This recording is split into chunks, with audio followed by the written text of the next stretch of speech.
Hey guys, it's Lisa, and today I have my bi-weekly wrap-up. I know for sure that I'm not going to be reading or I'm not going to finish a book this weekend. I might read something today, but I know for sure that I will not be finishing it because I will be going to the iHeartRadio Country Festival in Austin. So I am going to be traveling and going to a concert and hanging out with friends, so I know that I will not be reading. And since my last wrap up, I want to go ahead and let you know the books that I read in the past 2 weeks, give or take. I have read 8 books, and I can't wait to tell you about them. Shatter Me by Tahereh Mafi. This is book 1 in the trilogy. I have no idea why I waited so long. Well, that's not true.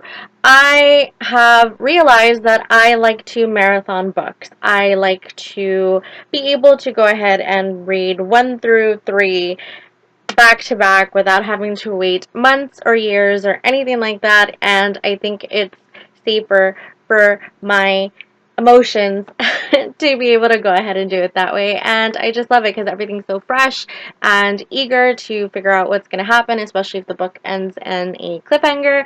So I've been doing that a lot lately. And of course, I have no shame. So Shatter Me follows Juliet, and Juliet has this ability. In her case, it's more of like a curse of whoever she touches, or if anybody touches her, like it's like imminent death for them. So she's been in isolation, she's taken out and given a choice of basically kind of becoming a weapon, and she doesn't want to be a weapon, and things happen and evolve and action happens. And I can say that I was really surprised with this book because I thought that I would get annoyed with a lot of the repetition of the words, because I've seen it in previous books and some adult books that I've read, and it kind of annoyed me. But I think in this case, when it comes to this book, it just made it even better to be written that way. So I really enjoyed it, and I went ahead and gave it 5 out of 5 stars. To Story Me, this is the novella that is in Warner's perspective, and I was surprised. I can't deny the fact that I have a lot of book friends and booktubers who over the years have mentioned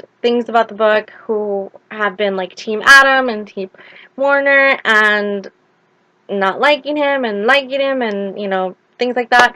So I kind of already knew going into reading the trilogy what was going to happen, like who she was going to kind of end up with. Like d- remember how, I think it was, I'm more than sure it was a review I read that told me that, and I was like, okay. And when I finished Shatter Me, since I already knew who she, well, I shouldn't say kind of, like I knew who she was going to end up with, I wanted to figure out why. Like, what is it about him? Like, what happens? And I liked the perspective of him. I loved getting to know him, to understand that there is a reason to his madness, and I went ahead and gave it 5 out of 5 stars. Unravel Me, this is book 2. I am not going to go into too much detail because this is book 2. If people have not read book 1, I don't want to ruin anything for anybody, but I loved the twists and turns for it. Like, it literally was like, had my head spinning because I was like, really, like, it was kind of slowish at the beginning, which was fine. Like, there was this whole new situation that they had to kind of get used to and whatnot. So I totally get that. And then the ending was like, what? Seriously? And I went ahead and gave it 5 out of 5 stars. Fracture Me.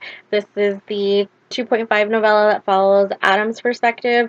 And I know there's a lot of like back and forth when it comes to Adam, and people are for him and whatnot, and I didn't really pick a side, to be honest. I get that things were sucky, and I get that they were kind of getting more sucky for him. He was like a jerk at times, and I was like I wanted to sympathize for him, but I couldn't at times. But I did enjoy it. I liked an insight to what was going on in his head and everything, so I did go ahead and give it 4 out of 5 stars. Ignite Me. this is the third and final book in the series trilogy, and I loved it. I was so invested in the characters. I liked where everybody was going. I liked the side characters, and I want more. I hate that the trilogy ended. Like, I hope something happens. Other book, spin-off, fast forward to the future. I would love that. And I, of course, gave it 5 out of 5 stars. Pushing the Limits by Katie McGarry. This is book 1 in the series, and this is something that's been on my to be read list forever. I just kept putting it off. I was never in a mood for contemporary, so that is why I never read it in the past. It wasn't because of any other reason. I have a lot of friends that have raved about it, so it was just I wasn't in the mood for contemporary, which was back then, and I was kind of like, there's no reason why. It was also one of the choices for my book club, and I loved this book. I hated that I waited so long for it. It had me laughing and crying and swooning, and this story follows Echo and Noah and their issues and trying to grow and whatnot. And Noah is a foster child. His parents died and he was put into the system. It hasn't been good to him, and he will do anything to save his little brothers from it.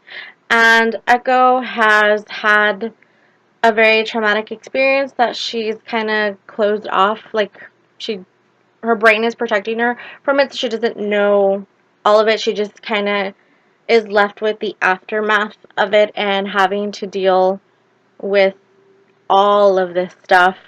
And Noah and Echo form a bond and go through a roller coaster of situations to get to their happy ending, and I loved it. It had me crying a lot. I don't know if it was just me being really, really girly, that I cried a lot. Like, it was weird. But I enjoyed it, and I gave it 5 out of 5 stars. Crossing the Line. This is the 1.5 novella in the series, and this follows Lila, who is Echo's best friend. We get pieces of her in Pushing the Limits. I was intrigued by her as a character because she was there for Echo no matter what. She was trying to make her be brave. I love Lila and Echo's relationship, so I was super happy that she got like a little novella, and I liked getting to know Lincoln as well. And this story basically follows their relationship. They meet one day at a thing. They become like pen pals and like really close friends, and they, start having feelings for each other and having to kind of accept that, seeing how it will play out in their lives. So I thought it was super cute. I gave it 4 out of 5 stars. Dare You To. This is book 2 in the Pushing the Limit series by Katie McGarry, and this follows Beth and Ryan. Beth, we meet her in book 1. She is Noah considers Beth his sister. In case you haven't read the series, Beth and Noah know each other because Noah is staying at an uncle's house. Like, that's his foster parents at the time. So that's how they meet, and they forge a friendship between him, Beth, and Isaiah. So in book 1, there was like little parts where I was like, stop being a pain in the ass, basically. But I was intrigued by her, so I was happy that she got her own book. She's been through a lot in her life. She's been given really, really, really like ugly deck in life, basically, and having to grow up really fast, having to be, the parent in her situation, and having to deal with her mother's relationships and things like that. Like, it broke my heart that she was put in those situations, especially like what happens in book 1 with her. And I was happy that she was kind of getting an out in a way, like a way to kind of refresh, and I was just waiting for her to like grasp this opportunity and, run with it and see where it takes her. And Ryan is dealing with, family issues. His parents are like awesome on the outside, like to the outside world, they are the perfect family. But at home, everything is not rainbows and sunshine. And I love their road to being together and the things that they have to overcome. And I was happy that Beth is finally getting a, happy ever after. And I did give it 5 out of 5 stars. Crash Into You, this is book 3 in the series, and this is Isaiah's book. And after the things that go down between him and Beth, I was a little heartbroken for him. I was a little, not annoyed, but I was like, suck it up, man. And 3, like, I get it. Like, I get that they forge this bond because of, their situations and everything like that. So it's kind of hard to lose someone that you really care about and everything like that. Like, the strains that were on their relationship. So I get that. And in Crash Into You, Isaiah's doing everything he can to not go back into the foster system. Like, he is staying with Noah and enter Rachel. Rachel essentially is a girl who was birthed to make her mother happy after losing her first daughter to leukemia. Their family life is complicated, is the best word that I can think of. I mean, Rachel comes from a very big family. She has 4 older brothers, and always kind of being treated like glass in a way, but at the same time, she's, this doll to make her mom happy and try to make her forget the past with her sister and the things that Rachel had to overcome. I loved her growth, and I loved how Isaiah's walls were falling with her and they were letting each other in, and I really enjoyed it. Like, when it comes to the series, like, Noah was like there. Like, I was like, he's number 1.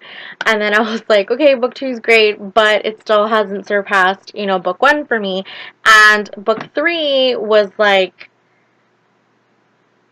I'm afraid to say that I think it might have been better than Pushing the Limits, but I still love Noah, but Isaiah was amazing, and I gave it 5 out of 5 stars, and I can't wait for book 4. Those are the 8 books that I read in these past 2 weeks, and for the total of the month, I've read 22 books, so that's great.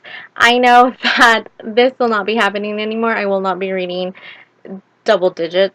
I doubt it. I'll maybe get to 10 on a very good month because I have less free time on my hands than I have had in the past 3 months. So you don't have to worry about these big wrap-ups and reviews and things like that. I, of course, am still going to be reading, but it'll probably be about 5 books a month. So, what is your favorite book that you guys have read so far in the month of March? I want to see if maybe we read the same thing or anything like that, or maybe it's a book that you guys loved it so much that I will be interested in. And what I'll go ahead and do is let you guys know what my favorite book was in the month of March when I do my April TBR video, which will probably be going up sometime next Wednesday. I don't think it'll be on the 1st, but it'll probably be on the 2nd. So, yeah, you guys have a great day, and I'll talk to you soon. Bye!